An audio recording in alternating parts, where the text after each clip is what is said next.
तर जर का तुम्हाला सीटीटी क्रॅक करायची असेल तर एलसीएम आणि एसएफसी रिलेटेड प्रश्न तुम्हाला आलेच पाहिजे. हा प्रश्न बघा, दो संख्याओं के महत्तम समापवर्त्य म्हणजेच या ठिकाणी आहे एचसीएफ व लघुत्तम समापवर्त्य म्हणजे या ठिकाणी येतं एलसीएम. हा झाला मसावी आणि हा झाला लसावी. क्रमशः त्यांनी 12 आणि 72 देण्यात आलेले आहे. या ठिकाणी 12 आहे मसावी आणि 72 आहे लसावी.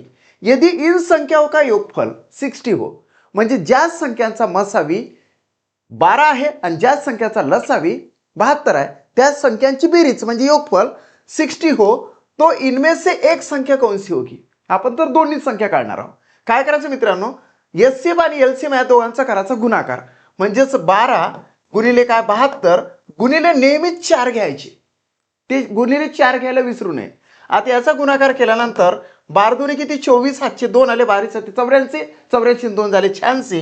या ठिकाणी मल्टिपल बाय 4, 4 चूक 16, 1 4 सकम 24 ने किती 25, 2 4 8 32 आणि 2 34, 3456 आले. आता काय करायचं, हे जे 60 आहे ना याचा स्क्वेअर करायचा म्हणजे ते येतात 3600. सो देअरफॉर 3600 वजा 3456. आता याचा जर म्हणजे सबट्रॅक्शन केलं म्हणजे वजाबाकी केली तर काय येते, इथं 4 येतं बरोबर. या ठिकाणी हातचा 1 जातो, 10तून 6 गेले पुन्हा 4, हातचा 1 या ठिकाणी जातो, 6तून 5 गेले 1 राहिला 0 म्हणजेच 144 येते.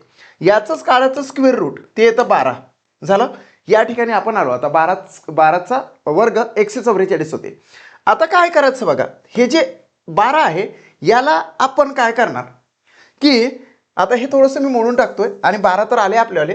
आता x वजा 12 कारण की वजाबाकी केली होती, x वजा 12 बरोबर x वजा y बरोबर 12 आणि इथे बघा योगफल किती आहे x प्लस y बरोबर 60. आता हे कॅन्सल झालं, टॉईस x बरोबर 72 येतात आणि x बरोबर 72 भागिले 2 म्हणजे 36 येतात. या ठिकाणी पहिली संख्या आपल्याला 36 सापडली. आता 36 मध्ये 36 तर नाही आहे परंतु 36 मध्ये किती मिळवले तर 60 होऊ शकते. हे 60 तर 36 मध्ये 24 मिळवले तर 60 होऊ शकते म्हणजे इनमें से एक संख्या होगी 24 हे राईट आन्सर येतं मित्रा. आता एक प्रश्न तुम्हाला नेहमीप्रमाणे मी होमवर्कला देत असतो. दो संख्याओं के महत्तम समापवर्त्य और लघुत्तम समापवर्त्य 15 तथा 180 है. यदि इन संख्याओं का योगफल 75 हो तो इनमें से एक संख्या कौन सी होगी. निश्चितचपणे तुम्ही कमेंट्स करा, हा प्रश्न तुम्ही सोडवा.